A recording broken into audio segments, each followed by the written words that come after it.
Hello and welcome to another edition of Mosaic, an African American Perspective. I'm your host, Deborah Milo. The history and stories of African Americans are present in hallowed grounds throughout the United States and in Montgomery County. Identifying and preserving these historic sites are a crucial part of telling the story of our struggles for equal citizenship. My guest today is Brent Leggs, Senior Field Officer in the Washington Field Office of the National Trust for Historic Preservation and a Harvard Loeb Fellow. Brent, thank you so much for coming into Mosaic. You know, it's good to see you again. Yeah, you as well. You know, I always like to tell my guests that before we delve right into our good conversation, because I know that our viewers are probably really excited to talk about this or to hear about this, can you share a little bit about how you made preserving African American historic places part of your life's work? Yeah. Well, as I shared with you before, so I was in graduate school at the University of Kentucky, had just gotten an MBA, thought I wanted to be a real estate developer. Also was thinking about a graduate degree, PhD in history, in marketing, and so doing a little soul searching. And I had this random conversation with the dean of the graduate program of historic preservation at the University of Kentucky. And in this 15-minute conversation, he said, "You'll be the first African American to go into the graduate program.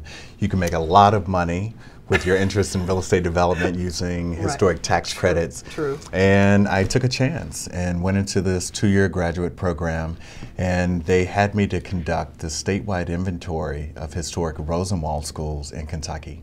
Oh my goodness. Yeah, and during this process, I learned that my mother and father attended Rosenwald schools. You told me about that. I thought that was interesting. Yeah, and just for the viewers, the Rosenwald schools was a massive school building program envisioned by Booker T. Washington. It was funded by Julius Rosenwald, who at that time was the second president of Sears and Roebuck. Sears and Roebuck, that's right. Yeah, he expanded the mail order business, made a lot of money, kind of the Bill Gates of the day. Right. Together, they helped to fund the construction of over 5,000 schools in 15 southern states. And in Kentucky, we had 158 Rosenwald schools. Wait a second, 158 in one state? In one state. North Carolina had the largest. They had over 400 schools. Okay, that's just hard to envision. Yeah, it's amazing what two individuals with a vision were able to accomplish. This provided the most architecturally advanced school plans for black students at that time. And again, over 5,000 schools in 15 southern states. And for me, it was powerful learning that my mother and father of course went to Rosenwald schools and my aunts and uncles. But I also started to understand that Booker T. Washington's vision for uplifting the black community was real, it was ongoing, and that it had directly impacted my life through my parents.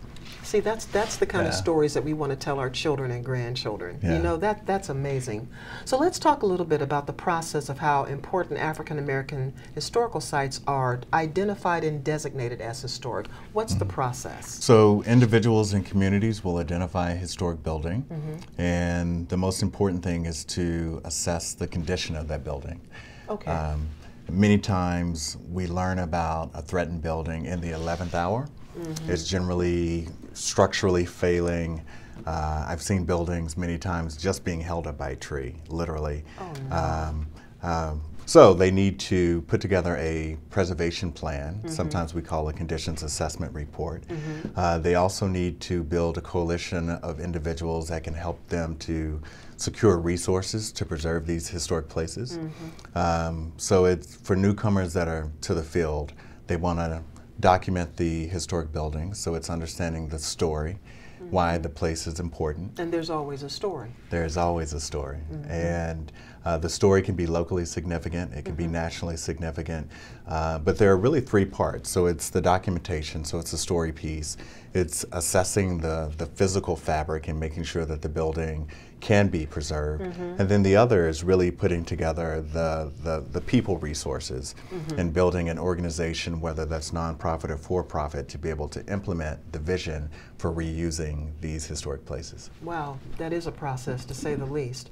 So now tell me, what kind of research is done in order to restore the sites to their authentic historic past? So it's generally documentation. Right. It's almost like writing a history report. Okay. And the first place individuals should go is to the State Historic Preservation Office. So here in Maryland, that's the Maryland Historical Commission. Okay. You want to see if they've already did a survey of the building, and they'll have some background information on that. And then you can start to go to the local library to understand why the building is significant. You can do deed research to understand the previous owners of the building. So you're really just trying to understand the historical significance. Writing that report is, and again, is what we call documentation. And then from that point, you might be interested in listing it within the National Register of Historic Places. I didn't think about that. Okay, there's Yeah. always that part of it. Yeah.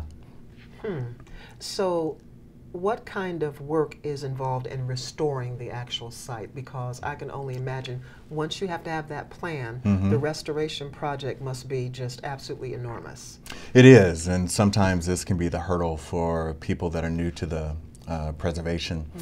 As you can imagine, it takes a lot of money. Just a little bit. Just a little bit. Just a little bit. Yeah, depending on the condition of the building. Right. But most important, you want to work with a preservation architect that can go in and evaluate the physical fabric. And what you don't want to do is to remove something that is really important to telling the physical story. For example, so you don't want to go into a building and remove crown molding or architectural details that are important to the life and story of that building. So you want to be very careful. But there's also different levels of restoration. So for a building that's nationally significant, like a Madam C.J. Walker's estate, you know, this place needs to be conserved in its authentic state. It should always look like the way that Madam Walker experienced her beautiful home. But for a place that's locally significant, you might have a little more flexibility in how you modify that building. So it really just depends on the significance of the site. So now tell me about some of the challenges that you faced in trying to get a site restored. There are a lot of challenges. I imagine there probably as are. you can, but I like to think of challenges as opportunities. Opportunities. I agree with you. Yes. So what are some of the ones that you found most challenging, I should say? So I will just share one of my projects, Hinchliffe Stadium. So this is a Negro League ballpark. It's in Paterson, New Jersey. Yes. It is the only National Historic Landmark in baseball. Important because Larry Doby, who integrated Major League Baseball 3 months after Jackie Robinson, this is the field, his home field. And you don't hear much about his life as opposed to Jackie Robinson. Right, so that's the importance of preserving that site to be able to build greater recognition for his contributions in baseball history. But it's a $32 million redevelopment project. Now, most African American landmarks aren't that expensive. Oh, I see. Okay. Yeah, so for one that is at that scale, you have to have really sophisticated preservation plans in place. We're currently conducting a feasibility study to identify revenue generating uses to sustain long-term maintenance and operations for the facility. So the most important thing is identifying a viable reuse. Oh, I see. Okay. Yeah, so most communities, even if the building is a two-story house, and that's a lot of African American historic places, are these simple, unadorned structures that hold great meaning. But they start out as a nonprofit organization, and anyone that has led a nonprofit understands how difficult it is to secure grant funding, to raise funding from individual donors, to sustain something that should be done in perpetuity.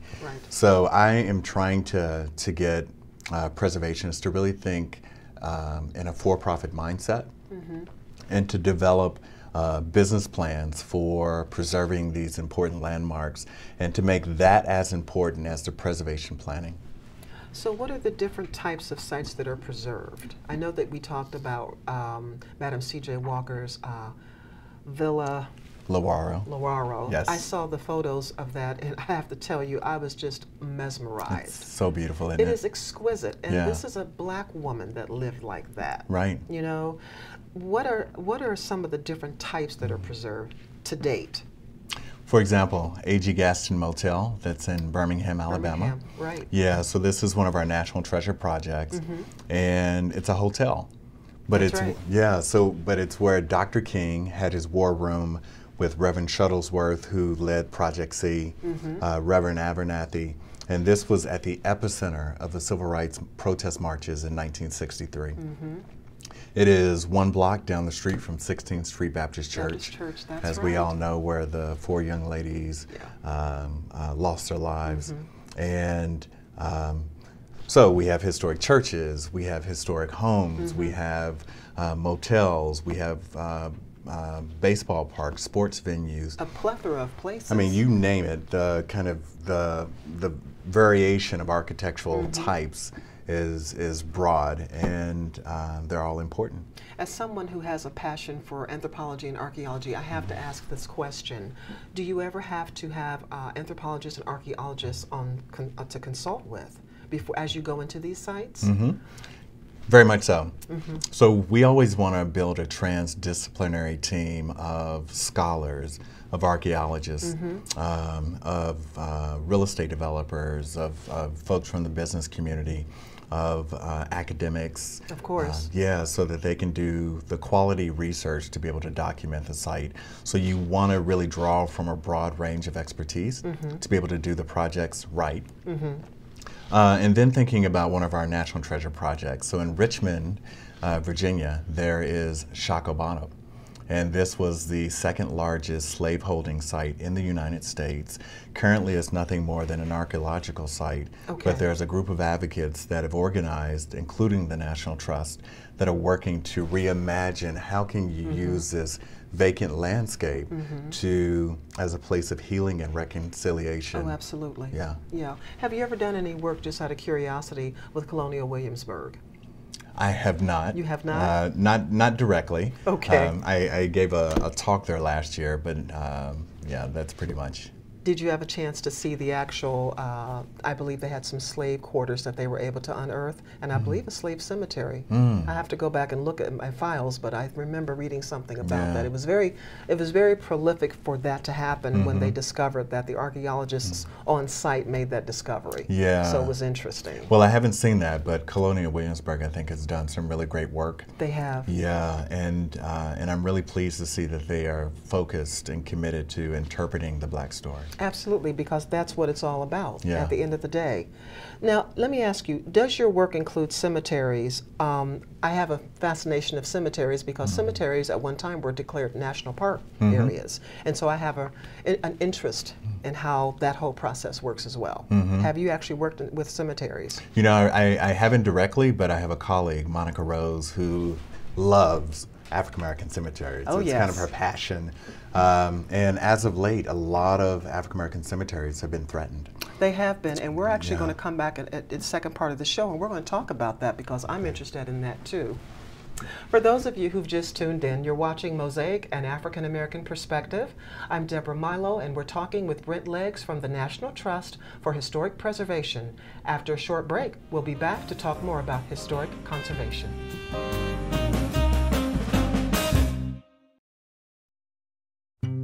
NFC, AFC, offensive linemen, defensive tackles, quarterbacks, and cornerbacks are all working with United Way for a million little reasons. The kids of our communities. To ensure their academic success all the way to graduation day. You see, it takes about 12 years to create a graduate, but it takes the same time to create a dropout. And the difference between a kid becoming one or the other could be a professional athlete, or it could be you. Studies showed the earlier we get to kids, the better their chances. So become a United Way volunteer reader, tutor, or mentor, and make a difference in the life of a child, for the life of that child. Give. Advocate. Volunteer. Live united. Join your favorite NFL players. Take the pledge. Go to unitedway.org. You're doing great. We're gonna try this again, okay? Okay. Wheels, pedals, handlebar, brakes. Sit up straight, keep your weight in the center, keep your eyes on the road, hands on the grips, button the seat. If we feel ourselves falling, what do? Just keep pedaling. pedaling. Good girl. Now remember, it's all about balance and steering. Steer with your hands, steer with your body. Steer into the corners and you stay out of trouble. And the bell's your buddy, so go ahead and ding that. All right, you ready? Here we go. Pedal, honey, pedal. There you go, you're a bike rider. Most parenting is hard to do in just 2 minutes. But 2 minutes twice a day making sure they brush is easier, and it could help save them from a lifetime of tooth pain.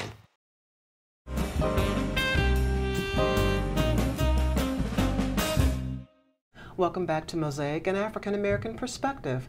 I'm here with Brent Leggs of the National Trust for Historic Preservation, and we're talking about the conservation of historic grounds. Brent, we were talking earlier before we went to break about cemeteries, and I know that's probably going to sound a little strange, but I'm very fascinated because I think that those are actual records, you know, of people that were here, that have, you know, passed on, and they tell a story. They do. Have you had a chance to work with some cemeteries in your work? Well, you know, I haven't directly in my work, but one of the, I think the best examples is the African Burial Ground in New York City. New York City. Yeah, and for any visitor that gets a chance, I would recommend them going and touring that site.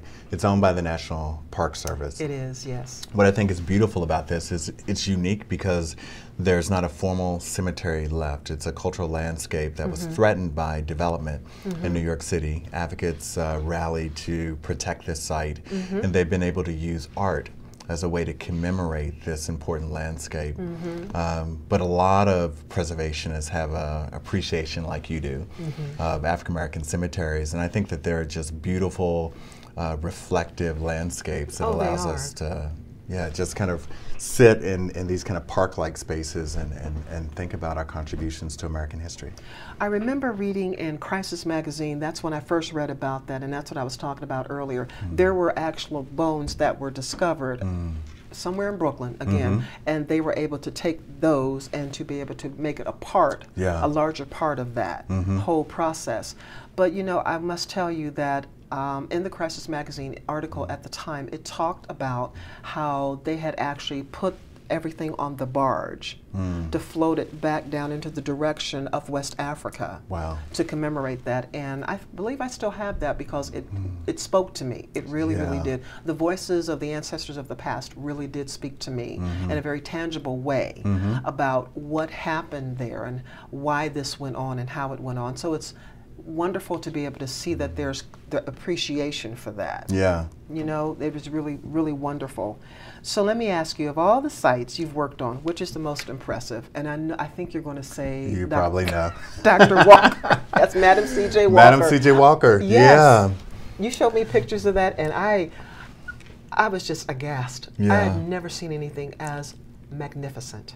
Well, in 1917, the New York Times described Villa Lewaro, a wonder house with a degree of elegance and extravagance that a princess might envy. And I think for anyone that ever gets the opportunity to tour the site, it's currently a private residence owned by Ambassador Harold E. Doley Jr., first African American to buy an individual seat on the New York Stock Exchange. That's right. Been beautiful stewards of this house over the last 21 years.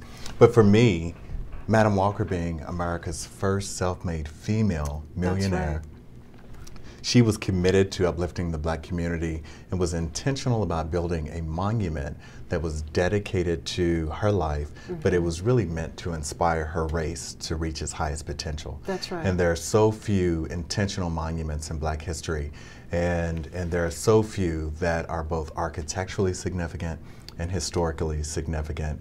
Villa Lewaro was designed by Vertner Tandy, first licensed Black architect in the state of New York, co-founder of Alpha Phi Alpha Fraternity Incorporated. That's right, I remember reading that. Okay, that's right. So for all of those reasons, it's unique and it's special. It crosses many themes besides Black history, design, women's history. It's special. It is very special.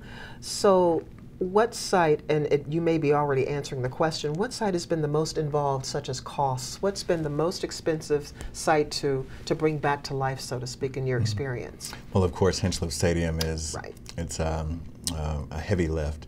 But the other projects like A.G. Gaston Motel, you know, that's about a $10 million project.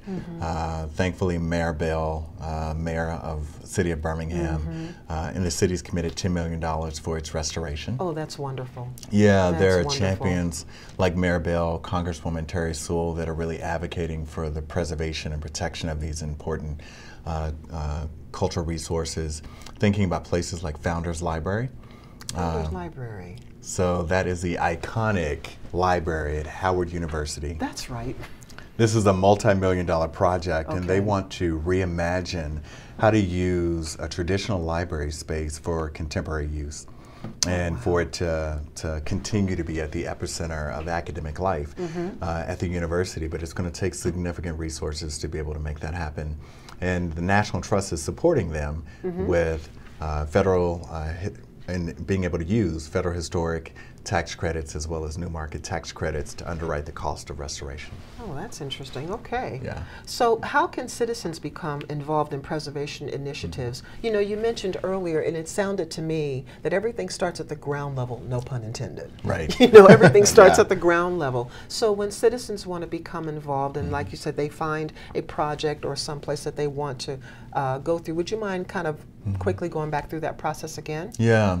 Well, I love heritage trails. And So do as you know, Montgomery County just put out a 24-site heritage trail using GIS mapping. I'm very proud of that. Yeah, that's great. Our department helped to work with that, so I'm very proud of that. Yeah, everyone should be proud of that. And I think this is one of the best models because it's a low-cost way for preservationists, especially newcomers. Right. You know, pretty much they will identify a collection of sites, whether that is in a neighborhood or if that is across a county or across a state, that are centered around a theme. So of course the theme might be Black history, it might be civil rights sites, it could be various themes. And they will identify those sites, they will then document and write the history and narrative. They'll create a historic marker program. Markers generally range from $800 to about $1,500 each. Okay. And then they will promote that via a website. So I think as a kind of an entry point for people that are new, this is a great way to be able to contribute to telling the story, making sure that Black history is present and visible in the public's imagination without being overwhelmed by the financial burden of maintaining a historic site. Of course. Have you ever done any work with the National Underground Railroad Network?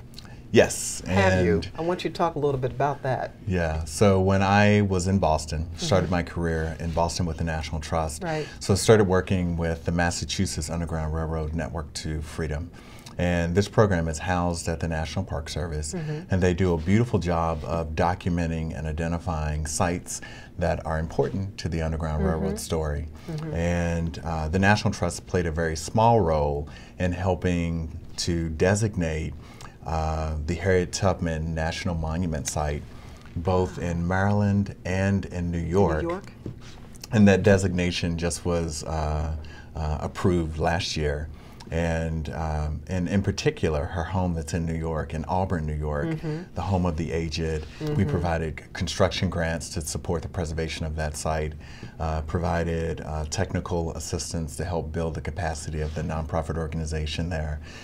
So in some small ways, we've helped to save that place. But those small ways, of course, contribute to the bigger ways of which it's done. Right. You know, I understand that. So let me ask you, can you recommend any specific websites that our viewers can kind of plug into to check out? Yeah, certainly. So the very first place I would say is they should Google Preserving African American Historic Places. I had the good fortune of writing this publication several years ago, produced by the National Trust, and it's meant for preservationists that are just starting. It's almost like a Preservation 101 guidebook. It has a kind of a beginning section that speaks to why we preserve historic places. The middle section talks about the key players in the preservation industry. It talks about the preservation planning process, so documentation, preservation planning, business planning, and then the rear section highlights 6 case studies on the different ways that communities are preserving African American historic sites. So that would be a great resource. They also can go to savingplaces.org, which is the National Trust website. You can explore national treasures. 20% of our portfolio reflects African American historic places. So some of the projects that I highlighted are on the website. So www.savingplaces.org. That's good information to have. So talk a little bit, as we conclude our show for today, talk a little bit about what you've learned through this process with regard to being able to, I say, save save some very, very precious places. Yeah. Well, I've learned that preservation is not a new ethic within the Black community. That's true. That we have been preserving places for hundreds of years. And I'm especially pleased that this year we're celebrating the 100th anniversary of the formal African American preservation movement. Oh my. So in 1916, the National Association of Colored Women organized a 6-year fundraising campaign to raise $20,000 to restore Frederick Douglass's home, Cedar Hill. And I've been there. Beautiful. Years ago, but I've been there. Yeah, it is beautiful. Yeah, so thinking that I can play a role in advancing their mission, and I have worked with so many individuals that are committed to this work, that are looking for resources and are looking for support to be able to preserve our history, not just Black history, but American history in perpetuity. And I feel like there's a movement. I feel like this is the time that from congressional leaders to mayors to individuals that are on the ground, in your words, are really focused on preserving Black history, and we want to help them to be able to do that in any way that we can, in particular by providing technical assistance to help them, to give them a roadmap to be able to do these projects successfully. Well, needless to say, Brent, that you have certainly inspired me, to say the least, but I know you've inspired our viewers as well, and this has been a fantastic opportunity to talk about these important, I call them sacred spaces. They are sacred. And I'm hoping that our viewers will go out there and they will do their own research, and that they'll also become involved in some local projects, because I know that the county has a lot of local projects that you can become involved in too in various communities. So hopefully we'll have a chance to have you back at some point. That'd be great. To talk more about this, because I have yet to see Villa Loraro. I have to tell you that. That's a place that I definitely want to go see, as well as the other places. And I wish you the best success in all of that you're doing. So hopefully you'll be able to come back and see us very soon. Sounds good. Unfortunately, that's about all we have time for today. I'd like to thank my guest, Brent Leggs with the National Trust for Historic Preservation, for being on today's show. I'm Deborah Milo. Please join me again next month for another edition of Mosaic, an African American Perspective. Till next time, be inspired to do something positive today. Bye for now.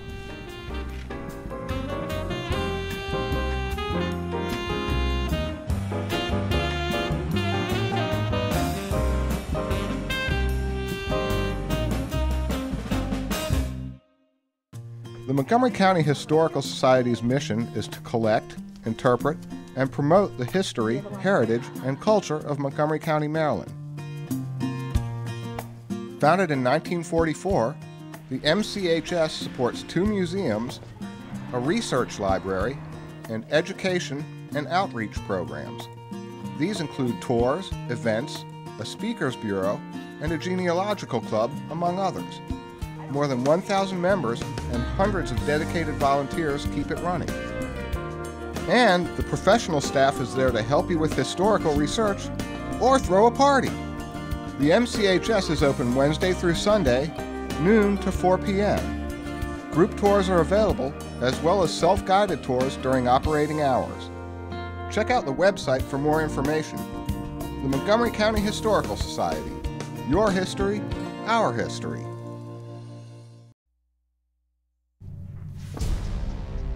It's time to join forces. Get energized. And fuel up right. It's coming. Because starting today, every kid in America has a mission.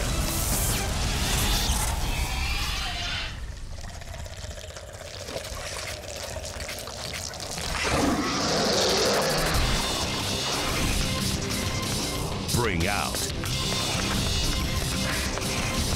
the action hero in you.